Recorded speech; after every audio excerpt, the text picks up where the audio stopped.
என்னுடைய அண்ணன் புரட்சி கலைஞர் கேப்டன் விஜயகாந்த். நம்மளுடைய ஒரே கொள்கை எதிரி பாஜக தான். நம்மளுடைய ஒரே அரசியல் எதிரி திமுக தான். இந்த பாசிச பாஜகவோட நேரடி கூட்டணியோ இல்ல மறைமுக கூட்டணியோ உறவு வச்சுக்க. நாம என்ன உலகமாக ஊழல் கட்சி என்ன? 2026 2 பேருக்கு நடுவுல தான் போட்டியே. ஒன்னு டிவிகே, இன்னொன்னு டிஎம்கே. சேவீர்களா திரு நரேந்திரபாய் தாமோதர் மோடிஜி அவர்களே, தாமரை இலையில தண்ணியே ஒட்டாது, தமிழக மக்கள் மட்டும் எப்படி ஒட்டுவாங்க? Stalin uncle, what uncle is very wrong uncle.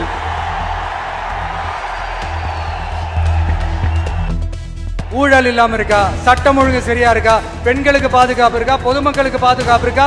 இயற்கை வளங்களுக்கு பாதுகாப்பு இருக்கா? சொல்லுங்க மை டியர் அங்கிள், சொல்லுங்க. எல்லாரும் கட்சி ஆரம்பிச்சதுக்கு அப்புறம் தான் ஒவ்வொரு வீட்டுக்குள்ளேயும் போறதுக்கு ட்ரை பண்ணுவாங்க. ஆனா நாங்க அப்படி இல்லை. ஒவ்வொரு வீட்டுக்குள்ளேயும் போனதுக்கு அப்புறம் தான் கட்சியவே ஆரம்பிச்சிருக்கிறோம். மதுரை கிழக்கு வேட்பாளர் Vijay.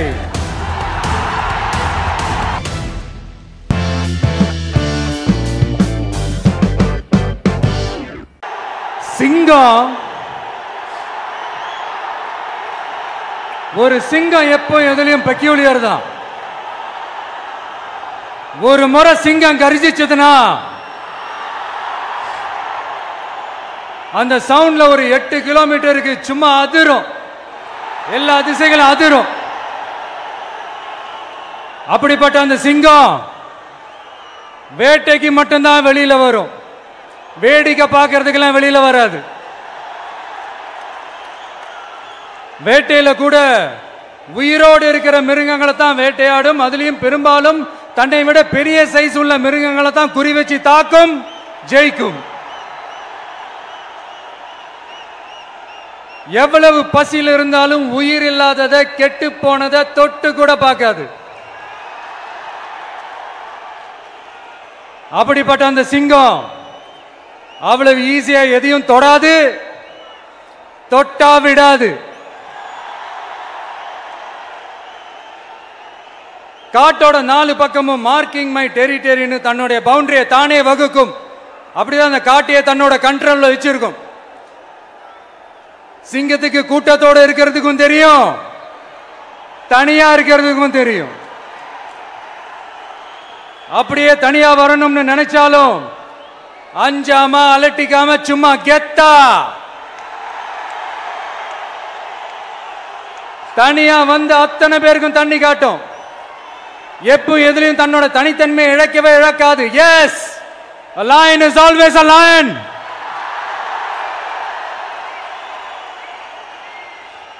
There are so many jackals and other animals in the forest, but there will be only one lion.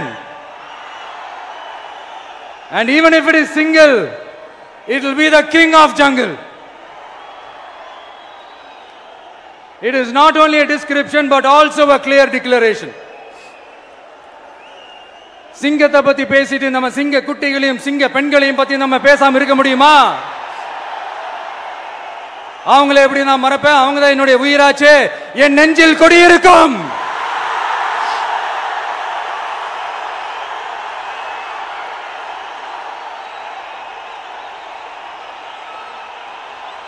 என்னுடைய தோழர்களுக்கும் தோழிகளுக்கும்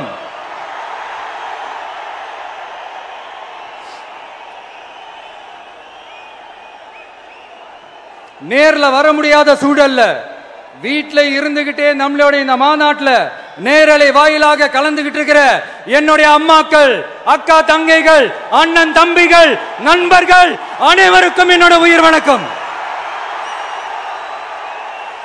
என்னோட உயிர் வணக்கம். என்னோட உயிர் வணக்கம்.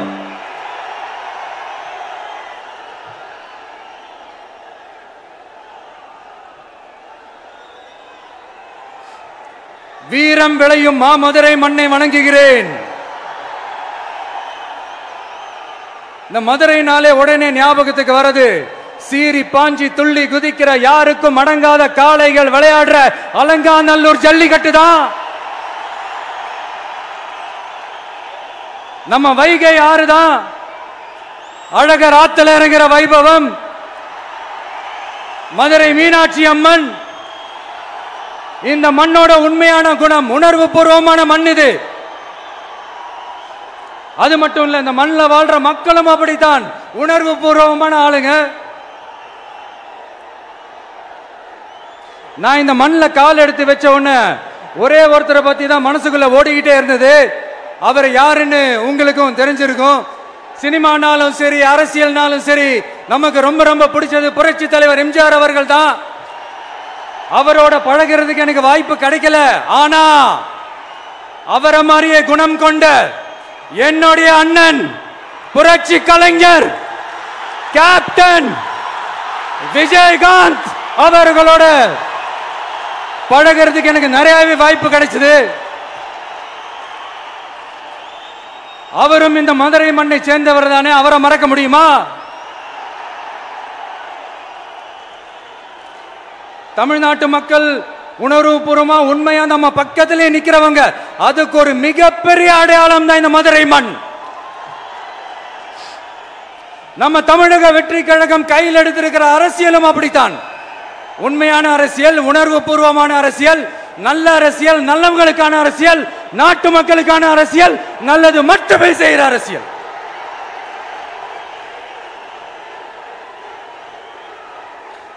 இதோ நம்மளுடைய இந்த இரண்டாவது மாநில மாநாடு வாகை சூடும் வரலாறு திரும்புகிறது. அப்படி இந்த மாநாட்டுக்கு பேர் வச்சிருக்கிறோம். 1967லயும் 1977லயும் நம்ம தமிழக அரசியல் ஒரு மிகப்பெரிய ஆட்சி அதிகார மாற்றங்கள் ஒண்ணு நடந்துச்சு இல்லையா? அதே மாதிரிதான் அடுத்த வருஷம் 2026ல அப்படி ஒரு வரலாறு திரும்ப போகுதுன்னு உறுதியா சொல்றதுக்கான மாநாடு தான் நம்மளோட இந்த இரண்டாவது மாநில மாநாடு. விக்கிரவாண்டி விசாலையில் நம்மளுடைய ஃபர்ஸ்ட் மாநாடு நடத்தணும், வெற்றி கொள்கை திருவிழா. அதுக்கப்புறமே நீங்க பார்த்திருப்பீங்க தமிழக அரசியல் அந்த தட்ப வெப்பத்தையே மாத்தினுச்சு. நமக்கு எதிராக எத்தனை குரல்கள். ஆனா உங்களுக்கு தான் நம்மளை பத்தி நல்லா தெரியுமே, எந்த குரலையும் காதலையே போட்டுக்காம மக்களோட குரலை மட்டுமே கேட்டுக்கிட்டு நமக்கு எதிராக வர அத்தனை கூக்குரல்களையும் சின்னதா ஒரு சிரிப்போடவே கடந்து வந்திருக்கிறோம். அது இல்லாம நம்ம மாநாட்டில் ஒலிக்கிற இந்த குரல் இந்த ஒற்றை தமிழ் மகனோட குரல் மட்டுமல்ல, ஒட்டுமொத்த தமிழ்நாட்டு மக்களுடைய குரல். தமிழ்நாட்டில் இருக்கிற ஒவ்வொரு வீட்டில இருந்தும் ஒலிக்கிற குரல், ஒட்டுமொத்த உலகெங்கும் வாழும் ஒவ்வொரு தமிழ் வீட்டிலிருந்தும் எழும் குரல். இந்த சினிமா என்கிற மாபெரும் கலை ஆயுதத்தின் வாயிலாக சாதி, மதம், இனம், பாலினம், மொழி கடந்து இந்த நாட்டின் மூளை முடுக்கெங்கும் ரசிகர்களாக இருந்து தோழர்களாக நம்மோடு பயணிக்க துவங்கியுள்ள அனைவரோடும் இணைந்த ஒவ்வொரு மனிதருக்காகவும் ஒலிக்கிற உரிமை குரல். மாநில உரிமைக்காக, பெண் உரிமைக்காக, சமூக நீதிக்காக, சமநீதிக்காக, மதச்சார்பின்மைக்காக உண்மையா ஒலிக்கிற குரல். அதனால் இந்த குரலுக்கு எதிராக இன்னும் இன்னும் எத்தனை எத்தனை குரல்கள் வந்தாலும் ஓங்கி ஒலிக்குமே தவிர ஒரு நாளும் ஓயவே ஓயாது. Yes, it is an unstoppable voice, an unstoppable force.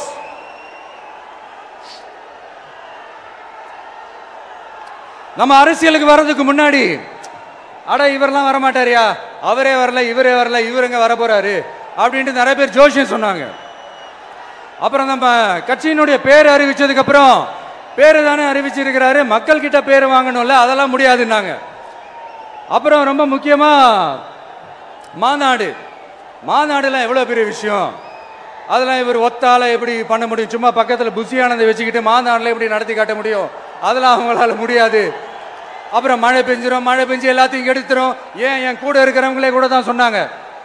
அதுக்கப்புறம் என்ன நடந்துச்சுன்னு உங்க எல்லாருக்குமே தெரியும். இப்ப புதுசா ஒண்ணு சொல்ல ஆரம்பிச்சிருக்கிறாங்க. அது என்னடானா ஆட்சியை பிடிக்கிறதெல்லாம் அவ்வளவு ஈஸி இல்லை இல்லையா? இப்ப அதெல்லாம் விட்டாங்க. இப்ப இங்க வந்துட்டாங்க. இவர் நேரா ஷூட்டிங்ல இருந்து வருவாராம், வந்து ஆட்சியை பிடிப்பாராம். அது எப்படி இவராலே முடியும்? அவராலேயே முடியல, இவராலேயே முடியல. அவருக்கு அத்தனை வருஷம் ஆச்சு, இவராலே எப்படி முடியும்? ஒரு பக்கம். இன்னொரு பக்கம் கூட்டம்லாம் ஓகே தான், அது எப்படி ஓட்டா மாறும் அப்படின்றது இன்னொரு பக்கம். இப்படி கதை, திரைக்கதை, வசனம், இயக்கம், பாடல்கள்,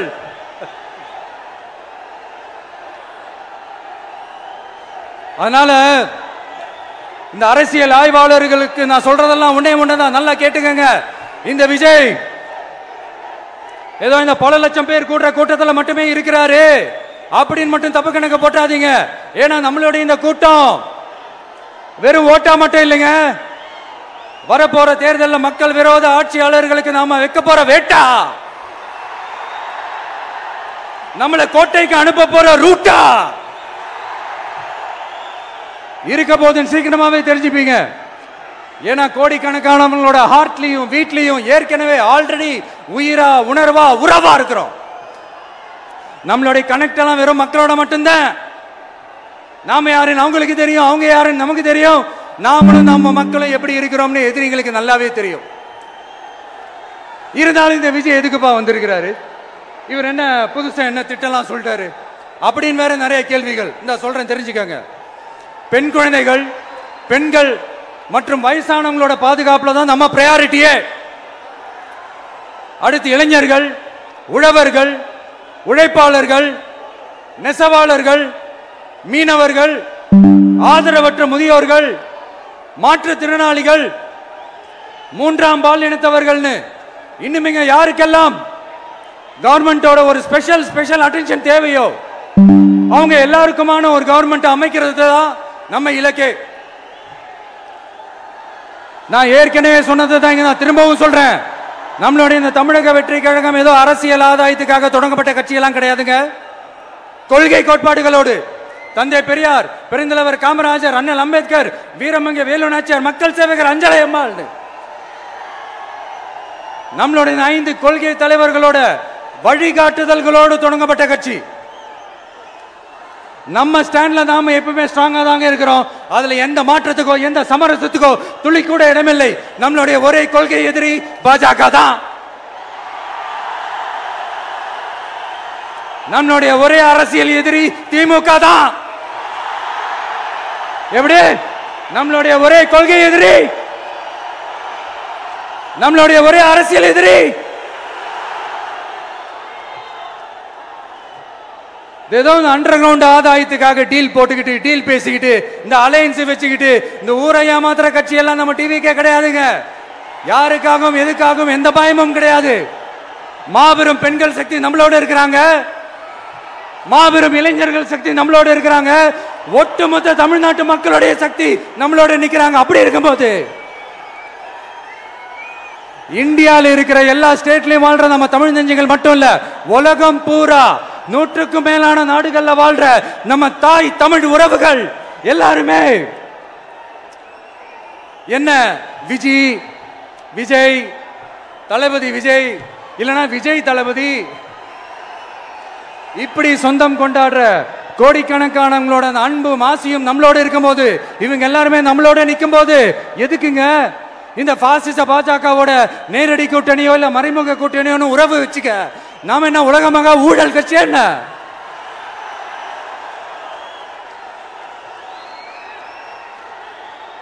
நம்மளை பத்தி சின்னதா ஒரு உண்மை ஒண்ணு சொல்லலாமா? என்னடா இவர் வாயால இப்படி சொல்றாருன்ட்டு யாரும் தவறா நினைச்சுக்க வேணாம். ஏன்னா இது ஒரு விதத்துல ஒரு ஃபேக்டும் கூட. அதனாலதான் நான் சொல்லணும்னு ஆசைப்படுறேன். நம்ம யார் தெரியும்ல? நாம எல்லாருமே சொல்றேன்.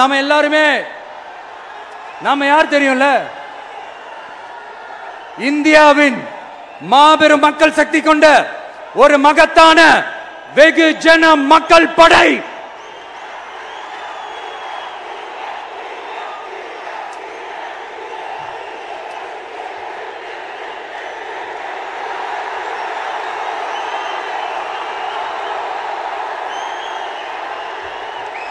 அதனால நம்ம தலைமையில நாம் அமைக்க போற இந்த உண்மையான மக்களாட்சிக்கான அச்சாரமாக மாபெரும் மக்கள் சக்தியை அணி அணியாக நம்மளோட திரண்டு நிக்கிறப்போ இந்த அடிமை கூட்டணியில சேர வேண்டிய அவசியம் நமக்கு எதுக்குங்க? நம்மளுடைய இந்த கூட்டணி சுயமிழந்த கூட்டணியெல்லாம் இருக்காது, சுய மரியாதை கூட்டணியா தான் இருக்கும். இந்த ஒரு பக்கம் RSS கிட்ட அடிபணிஞ்சுக்கிட்டு, இன்னொரு பக்கம் மதச்சார்பற்ற கூட்டணின்னு இந்த மக்களை ஏமாத்துற கூட்டணியெல்லாம் நம்ம கூட்டணி இருக்காது.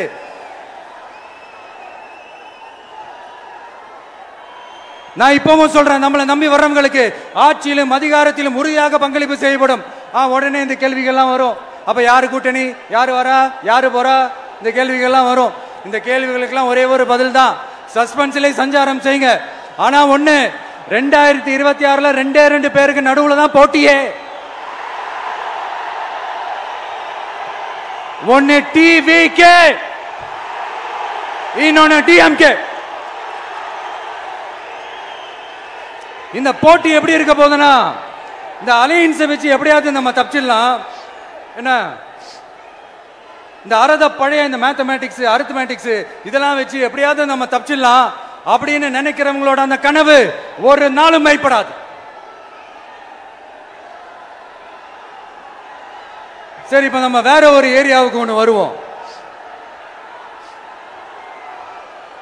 எதிர்காலம் வரும், என் கடமை வரும், இந்த கூட்டத்தின் ஆட்டத்தை ஒழிப்பேன்.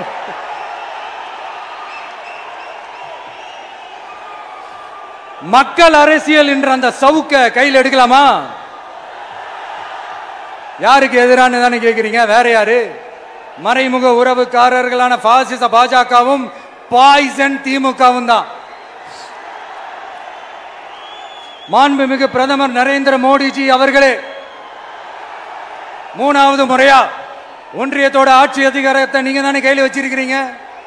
இல்ல, நாங்க தெரியாம தான் கேட்கிறோம். நீங்க ஆட்சிக்கு வந்தது ஒட்டுமொத்த மக்களுக்கும் நல்லது செய்யவா, இல்ல நம்மளுடைய இந்த இஸ்லாமிய நண்பர்களுக்கும் இஸ்லாமிய தோழர்களுக்கும் எதிராக சதி செய்யவா? மக்களுக்கு உங்ககிட்ட கேட்கறதுக்குன்னு ஏராளமான கேள்விகள் இருக்குது. அதனால அவங்க சார்பா, அவங்கள ஒருத்தனா, அவங்களோட ஒரு உண்மையான ஒரு பிரதிநிதியா உங்ககிட்ட சில கேள்விகள் கேட்கணும். மிஸ்டர் பிரைம் மினிஸ்டர் அவர்களே, நம்ம தமிழ்நாட்டு மீனவர்கள் கிட்டத்தட்ட ஒரு 800 பேருக்கு மேல இலங்கை கடற்படையால தாக்கி அழிக்கப்பட்டிருக்கிறாங்க. அதை கண்டிக்கிறதுக்காக உங்களை பெருசா எதுவும் செய்ய சொல்லல, சின்னதா ஒண்ணு மட்டும் செஞ்சு கொடுங்க. இனிமேலாச்சும் எங்களுடைய மீனவர்கள் பாதுகாப்பா இருக்கிறதுக்காக இந்த கச்சத்தீவை இலங்கை கிட்ட இருந்து மீட்டு கொடுத்துருங்க, அது போதும். உங்களுடைய இந்த முரட்டு பிடிவாதத்தால நீங்க நடத்துற இந்த நீட்டு தேர்வு, அதனால இங்க என்னென்ன நடக்குதுன்னு சொல்றதுக்கே மனசு வலிக்குது. அதனால அந்த நீட்டு தேர்வு தேவையில்லைன்னு அறிவிச்சிருங்க, அது போதும். செய்வீர்களா திரு நரேந்திரபாய் தாமோதர் மோடிஜி அவர்களே? எங்களுக்கு என்னென்ன தேவையோ, என்னென்ன நல்லதோ அதெல்லாம் செய்ய மாட்டேங்கிறீங்க. ஆனா ஆட்சி அதிகாரத்தை மட்டும் கையில வச்சுக்கிட்டு மக்களை ஏமாத்த நேரடியாக ஒரு பாசிச பாஜக அடிமை கூட்டணி ஒண்ணு. அடுத்து உங்களோட இந்த மைனாரிட்டி ஆட்சியை ஓட்டுறதுக்காக மறைமுகமாக RSS அடிமை குடும்பம்னு இன்னொரு கூட்டணி. இப்படி மக்கள் சக்தியே இல்லாத இந்த ஊழல் கட்சிகளை மிரட்டி அடிபணிய வச்சு 2029 வரைக்கும் சொகுசு பயணம் போயிடலாம்னு திட்டம் தீட்டி வச்சிருக்கிறீங்க. அதானே ஜி? என்ன ஜி? ஒண்ணு மட்டும் சொல்றேன், தெரிஞ்சுக்கங்க. என்னதான் நீங்க இந்த நேரடி மறைமுக கூட்டணி குட்டிகரணம் போட்டாலும் தாமரை இலையில தண்ணியே ஒட்டாது. தமிழக மக்கள் மட்டும் எப்படி ஒட்டுவாங்க?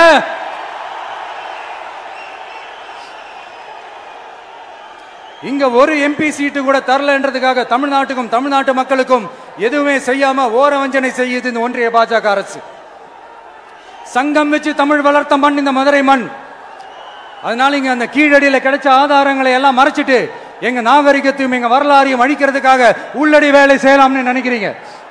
தமிழ்நாட்டை தொட்ட என்ன நடக்கும் நீங்க பல உதாரணங்கள் இருக்குது. அதனால இதையெல்லாம் மறைச்சிட்டு எங்க மக்களை ஏமாத்திடலாம்னு மட்டும் நினைக்காதீங்க. மத நல்லிணக்கத்திற்கு பெயர் பெற்ற இந்த மதுரை மண்ணிலிருந்து சொல்றேன், உங்க எண்ணம் எல்லாம் ஒரு நாளும் ஈடேறாது.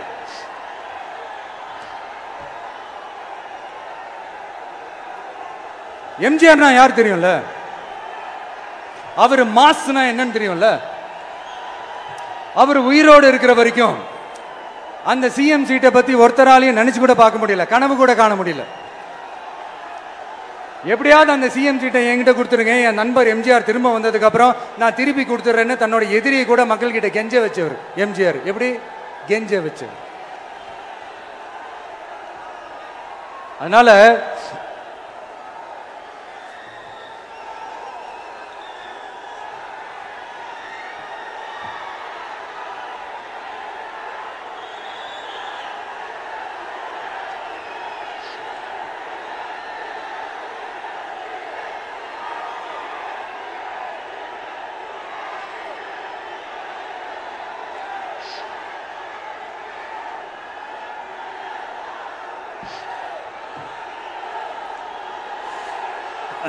ஆனா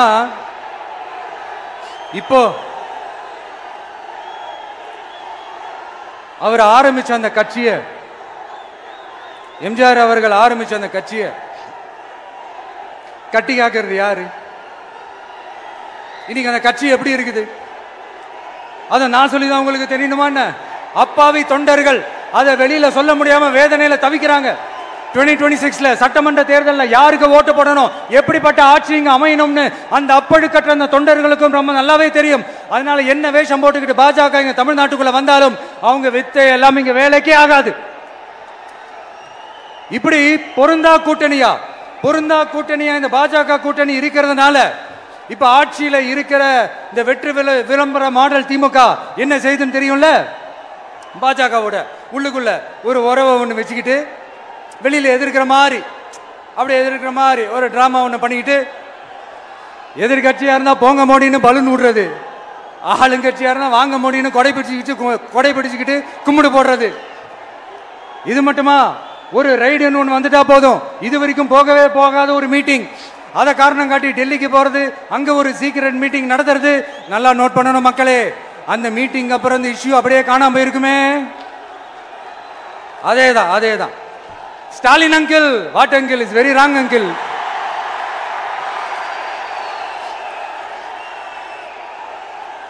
இப்படி தமிழ்நாட்டில் இப்ப நடக்கிற இந்த ஆட்சியினுடைய லட்சணத்தை பார்த்துக்கிட்டு நாம எப்படி சும்மா இருக்க முடியும்? ஒரு தவறு செய்தால், அதை தெரிந்து செய்தால், அவர் கபட நாடக மு.க. ஸ்டாலின் அங்கிளாகவே இருந்தாலும், அங்கிள் உங்களுக்கு மனசாட்சின்னு ஒன்று இருந்துச்சுன்னா நாங்க கேட்கிற கேள்விகளுக்கு மட்டும் கொஞ்சம் பதில் சொல்லுங்க அங்கிள். நீங்க நடத்துற இந்த ஆட்சியில நேர்மை இருக்கா, நியாயம் இருக்கா, ஊழல் இல்லாம இருக்கா, சட்டம் ஒழுங்கு சரியா இருக்கா, பெண்களுக்கு பாதுகாப்பு இருக்கா, பொதுமக்களுக்கு பாதுகாப்பு இருக்கா, இயற்கை வளங்களுக்கு பாதுகாப்பு இருக்கா? சொல்லுங்க மை டியர் அங்கிள், சொல்லுங்க. டாஸ்மாக்ல மட்டுமே இது வரைக்கும் 1000 கோடிக்கு மேல ஊழல்னு சொல்றாங்க. அதுல மட்டுமா தப்பு நடக்குது? வேற எதுல தான் நடக்கல? உலகத்திலே மிஸ்டர் கிளீன் ரெக்கார்ட்ஸ் எல்லாம் உங்களுக்கும் உங்க கூட இருக்கிறவங்களுக்கும் மட்டும்தான் அங்கிள் கொடுக்கணும். இதை பார்த்து வாயே இல்லாத ஊரு கூட வயிறு வலிக்கு சிரிக்குது. பெண்களுக்கு 1000 ரூபாய் கொடுத்துட்டீங்கன்னா போதுமா அங்கிள்? அப்படியே அதை மூடி மறைச்சிடலான்னு பாக்குறீங்களா? படிக்கிற இடத்துல, வேலைக்கு போற இடத்துல, வெளியில போற இடத்துலன்னு அவங்களுக்கு பாதுகாப்பே இல்லைன்னு ஒட்டுமொத்த பெண்களும் கதறாங்க. அந்த கதறல் சத்தம் ஏதாவது உங்க காதுல கேக்குதா அங்கிள்? இதுல வேற உங்க அப்பான்னு கூப்பிடுறாங்கன்னு வேற சொல்றீங்க. What is this uncle? Is very very wrong uncle, is very very wrong. பெண்களுக்கு மட்டுமா பொய் வாக்குறுதி கொடுத்து ஏமாத்துறீங்க? அரசு ஊழியர்கள், ஆசிரியர்களை ஏமாத்துறீங்க, விவசாயிகளை ஏமாத்துறீங்க, பரந்தூர்ல பாதிப்பே வராதுன்னு சொல்லி ஏமாத்துறீங்க, மீனவர்களை ஏமாத்துறீங்க, போதைப் பொருள் கலாச்சாரத்தை ஒழிக்காம ஏமாத்துறீங்க. ஐயோ very very வஸ்ட் uncle, very very வஸ்ட். எப்படி கேட்டாலும் இவங்க கிட்ட இருந்து எந்த பதிலும் வரப்போறதில்லை. ஏன்னா இருந்தா தானே. இப்ப ஆட்சியில இருக்கிற நம்மளுடைய அங்கிள் பதில் சொல்றது இருக்கட்டும். மக்களை நீங்க சொல்லுங்க, நீங்க உண்மையை சொல்லுங்க. செய்வோம் சொன்னாங்களே, சொன்னதெல்லாம் செஞ்சாங்களா? உங்களை தான் கேக்குறேன், சொன்னதெல்லாம் செஞ்சாங்களா? சத்தமா மை டியர் அங்கிள், கேக்குதா? மக்களோட சத்தம் கேக்குதா? இது வெறும் சாதாரணமான முழக்கம் தான். கூடிய சீக்கிரம் மக்களை போய் சந்திக்க போறேன், அவங்களோட மனசு விட்டு பேச போறேன். அதுக்கப்புறம் இந்த சாதாரணமான முழக்கம் இடி முழக்கமா மாறும். அத்தோட நிக்காது. அந்த இடி முழக்கம் தமிழ்நாட்டோட போர் முழக்கமா மாறும். அந்த போர் முழக்கம் உங்களை ஒரு நிமிஷம் கூட தூங்க விடாது. நடக்குதா இல்லையான்னு பாருங்க. என்னடா இவன் இவ்வளவு ஸ்ட்ராங்கா சொல்றானேன்னு பாக்குறீங்களா? எல்லாரும் கட்சி ஆரம்பிச்சதுக்கு அப்புறம் தான் ஒவ்வொரு வீட்டுக்குள்ளேயும் போறதுக்கு ட்ரை பண்ணுவாங்க. ஆனா நாங்க அப்படி இல்லை. ஒவ்வொரு வீட்டுக்குள்ளேயும் போனதுக்கு அப்புறம் தான் கட்சியாவே ஆரம்பிச்சிருக்கிறோம்.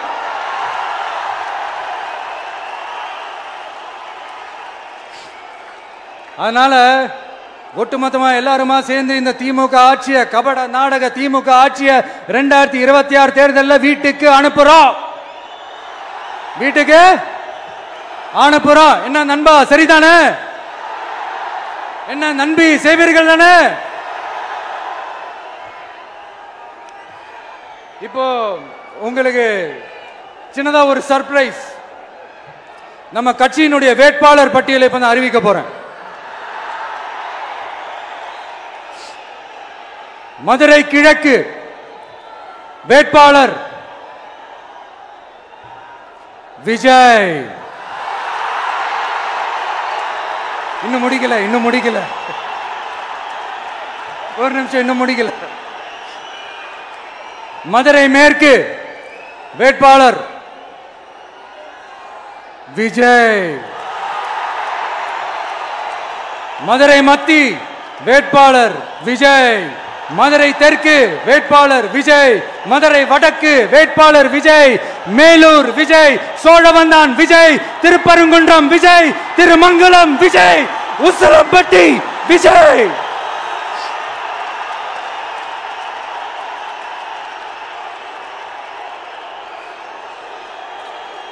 என்னடா எல்லா தொகுதியிலையும் ஒரே வேட்பாளர்னு பாக்குறீங்களா? 234 தொகுதியிலையும் இந்த விஜய் தான். அதாவது உங்க விஜய் தான் உங்க சின்னம். இன்னும் சிம்பிளா சொல்லணும்னா, உங்க வீட்டில் இருக்கிற ஒருத்தர் தான் வேட்பாளரா நிக்க போறாங்க. அந்த வேட்பாளரும் நானும் வேறு வேறு இல்லை. நீங்க அவருக்கு ஓட்டு போட்டீங்கன்னா எனக்கு ஓட்டு போட்ட மாதிரி. இந்த முகத்துக்காக நீங்க ஓட்டு போட்டீங்கன்னா உங்க வீட்டில் இருக்கிற உங்களுடைய வேட்பாளர் ஜெயிச்ச மாதிரி. என்னடா இவர் ஏதோ ஓவரா சொல்றாருன்னு நினைக்க வேணாம். பிராக்டிக்கலா அப்படிதான் இருக்கும், அப்படிதான் இருக்கணும். நீங்களும் அப்படிதான் நினைப்பீங்கன்னு நான் நம்புறேன். ஏன்னா இது நம்மளை விட நம்ம எதிரிங்களுக்கு இன்னும் நல்லாவே தெரியும். அதனால எல்லா இந்த அதிகார பலம் எல்லாத்தையும் தூக்கிட்டு வந்துருவாங்க. வரட்டும், பாத்துக்கலாம். TVK will take it, TVK will meet it, TVK will compete with it and TVK will conquer it. TVK will conquer it.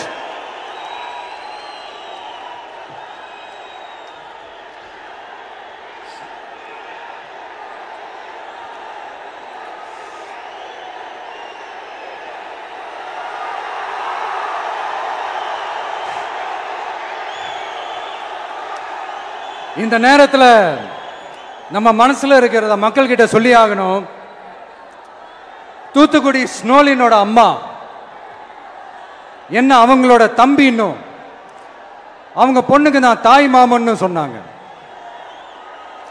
அந்த அக்காவோட குழந்தைக்கு மட்டும் இல்லைங்க, என்ன அண்ணனா தம்பியா நினைக்கிற தமிழ்நாட்டில் இருக்கிற என்னோட எல்லா சகோதரிகளின் குழந்தைகளுக்கும் நான் இன்னைக்கு மட்டும் இல்ல, என்னைக்குமே ஒரு தாய் மாமனா தான் இருப்பேன். நீங்க எல்லாரும் என்னுடைய ரத்த உறவு, கூட பிறந்த பொறுப்பு. வீட்டு ரேஷன் கார்டுல வேணா உங்க பேர் இல்லாம இருக்கலாம், உங்க வீட்டு ரேஷன் கார்டுல வேணா என் பேர் இல்லாம இருக்கலாம். ஆனா நாம் எல்லாரும் ஒண்ணுதான், உறவுதான். நமக்கு இடையே எந்த அரசியலும் உள்ள நுழையவே முடியாது. என்கிட்ட இருந்து உங்களையும் உங்ககிட்ட இருந்து என்னையும் எந்த சக்தியாலும் பிரிக்கவே முடியாது. அப்புறம் நான் ஒன்னும் இந்த மார்க்கெட் போனதுக்கு அப்புறம், ரிட்டையர் ஆனதுக்கு அப்புறம் அடைக்கலம் தேடி அரசியலுக்கு வரல. படைக்கலனோட வந்திருக்கிறோம். பவர்ஃபுல் போர்ஸோட, மாபெரும் படை வரிசையோட, எல்லாத்துக்கும் தயாராகி தான் வந்திருக்கிறோம். இவ்வளவு தயாரா நாம அரசியலுக்கு வர்றதுக்கு ரொம்ப ரொம்ப முக்கிய காரணம் ஒண்ணு இருக்கு. அது என்ன தெரியுமா? நன்றி கடன், நன்றி கடன், நன்றி கடன். கிட்டத்தட்ட ஒரு 30 வருஷமா, 30 வருஷத்துக்கு மேல நீங்க தான், நம்ம மக்கள் தான் என் கூட நிக்கிறீங்க, எனக்காக நிக்கிறீங்க, என்ன தாங்கி பிடிக்கிறீங்க, மனசுல ஏந்தி பிடிக்கிறீங்க, தாய் அன்போட மடியில ஏந்திக்கிறீங்க. உண்மையை சொல்லணும்னா வேற யாரை விடவும் வேற யாரை விடவும் எனக்கு இந்த அன்பையும் ஆதரவையும் கொடுத்திருக்கிறீங்க. என் மேல உயிரையே வச்சிருக்கிறீங்க. என்ன உங்க வீட்டுல ஒருத்தனாவே ஆக்கிட்டீங்க. நீங்க எனக்கு கடவுள் கொடுத்த வரம்.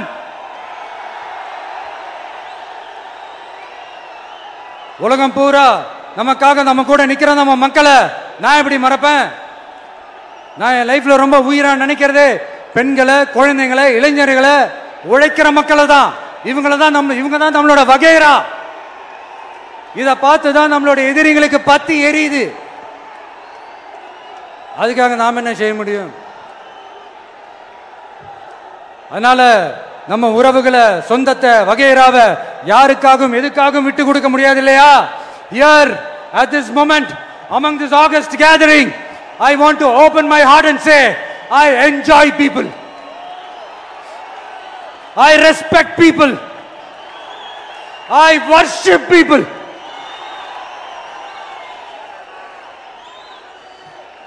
சரிப்பா, இவ்வளவு செஞ்ச நம்ம மக்களுக்கு நன்றி கடனா உன்னால முழுமையா செலுத்த முடியுமான்னு கேட்டா சத்தியமா சொல்றேன், என்னால முடியாதுதான். இன்னும் எத்தனை ஜென்மம் எடுத்தாலும் அந்த நன்றி கடனை என்னால தீர்க்கவே முடியாது. அப்புறம் என்ன மானாவுக்கடா நீ வந்திருக்க அதானே கேக்குறீங்க? மைண்ட் வாய்ஸ் கேட்ட மாதிரி இருந்தது. வாழ்நாள் முழுக்க நம்ம மக்களுக்காக ஆதரவா துணையா நிக்கிறத தவிர, அவங்களுக்காக உழைக்கிறத தவிர எனக்கு வேற எந்த எண்ணமும் இல்லை. எனக்கு இப்ப வேற வேலையும் இல்லை. இனிமே எனக்கு இதுதான் என் வேலையே, என் கடன். இனி என் மக்களுக்கு பணி செய்து கிடப்பதே. இப்படியா ஹார்ட் டு ஹார்ட் யதார்த்தமா பேசிய பழகிட்டோம். இதுக்கு மேலேயும் எனக்கும் மக்களுக்கும் இடையே இருக்கிற அந்த உறவை பத்தி நான் பேச ஆரம்பிச்சேன்னா ஒரு மாதிரி எமோஷனல் ஆயிடுவேன். அப்புறம் அதை கண்ட்ரோல் பண்றது ரொம்ப கஷ்டம். அதனால என்ன மனசார நேசிக்கிற நம்ம மக்களுக்கு ஒண்ணு சொல்றேன். இந்த விஜய் உங்க விஜய், உங்களுக்கான விஜய், உங்களுக்காக மட்டுமே இருக்கிற விஜய். உங்க கூட நிக்க, உங்களுக்காக நிக்க, உண்மையா நிக்க, உணர்வோட நிக்க, உறுதியா நிக்க, உங்க கூட பேச, உங்களுக்காக பேச, உண்மையா பேச, உணர்வோட பேச, உறுதியா பேச, உங்களுக்காக சேவை செய்ய உங்க விஜய் நான் வர.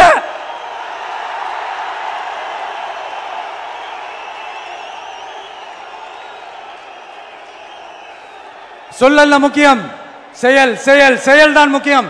செய்கை தான் சும்மா சிறப்பா இருக்கணும். நான் ஆட்சிக்கு வந்தேன்னா சும்மா அது செய்வேன், இது செய்வேன், நல்லது செய்வேன், உருட்டுவேன், புரட்டுவேன், அதெல்லாம் கிடையாது. செய்யறதுக்கு, நல்லது செய்யறதுக்கு, நல்லது செய்யறதுக்கு மட்டும்தான் இந்த விஜய். அப்புறம் ஒரு அரசியல் தலைவன் அவன் சினிமாக்காரனா, நல்லவனா, கெட்டவனா, இதெல்லாம் தாண்டி அவன் உண்மையானவனா, அதுதான் ரொம்ப ரொம்ப முக்கியம். இது சம்பந்தமா ஒரு குட்டி கதை ஒன்று சொல்றேன். ஒரு நாட்டில் ஒரு ராஜா தனக்கு பக்கபலமா இருக்கிறதுக்காக, கூட துணையா இருக்கிறதுக்காக ஒரு தளபதியை தேடுறாரு. சரியான தகுதிகளோட ஒரு 10 பேர் செலக்ட் ஆகுறாங்க. ஆனா அதுல ஒருத்தர் மட்டும் தான் செலக்ட் பண்ணணும். அதனால அந்த ராஜா என்ன பண்றாருன்னா ஒரு டெஸ்ட் வைக்கிறார். அந்த 10 பேர் கையிலையும் விதை நெல்லை கொடுத்து இதை நல்லா வளர்த்து கொண்டு வாங்க, ஒரு 3 மாசம் கழிச்சு வாங்கன்னு சொல்லி அனுப்பி வச்சிடுறாரு. 3 மாசம் கழிச்சு வரும்போது அதுல ஒருத்தர் ஆளு உயரத்துக்கு வளர்த்திருந்தாரு, ஒருத்தர் தோல் உயரத்துக்கு வளர்த்திருந்தாரு. அதுல ஒரு 9 பேரும் நல்லா வளர்த்து கொண்டு வந்திருந்தாங்க. ஒருத்தர் மட்டும் வெறும் தொட்டியோடவே வந்தாரு. என்னன்னு கேட்டதுக்கு, நானும் தண்ணி ஊத்தி ஊத்தி பாக்குறேன், உரம் வச்சு வச்சு பாக்குறேன், வளரவே மாட்டேங்குது ராஜா, என்ன பண்றதுன்னு தெரியலன்னு சொன்னதுக்கு ராஜா அவரை கட்டி அணைச்சிக்கிட்டு, இனிமே நீதான் என்னுடைய தளபதி, எல்லா அதிகாரமும் உனக்கு தான் சொன்னாரு. ஏன்னா அந்த 10 பேர் கையிலையும் ராஜா கொடுத்தது அவித்த விதை நெல், அது முளைக்கவே முளைக்காது. அந்த 9 திருட்டு பயலும் என்ன பண்ணிருக்காங்கன்னா வேற விதை நெல்லை வாங்கி அதை வளர்த்துட்டு ராஜாவையும் மக்களையும் ஏமாத்திருக்கிறாங்க. ஆனா இவர் மட்டும் உண்மையை போட்டு உடைச்சிட்டார். அதனால ஒரு நாட்டுக்கு திறமை எந்த அளவுக்கு முக்கியமோ அந்த அளவுக்கு உண்மையும் நேர்மையும் முக்கியம். இப்போ நீங்க எல்லாரும் தான் அந்த ராஜா. நீங்க தேர்ந்தெடுக்க போற அந்த தளபதி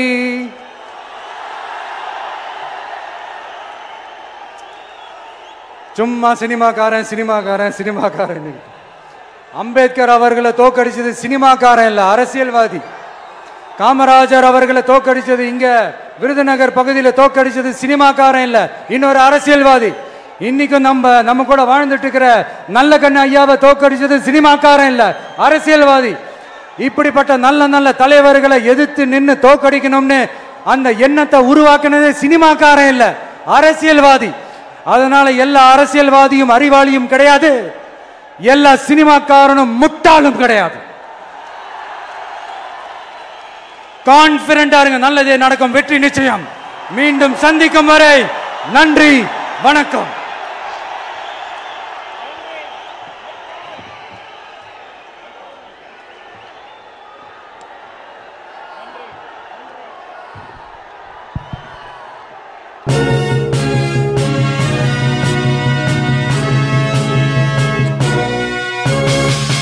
உடனுக்குடன் அப்டேட் தெரிந்து கொள்ள ஜெம் டிவி தமிழ் ஆப்பை இன்ஸ்டால் செய்யவும்.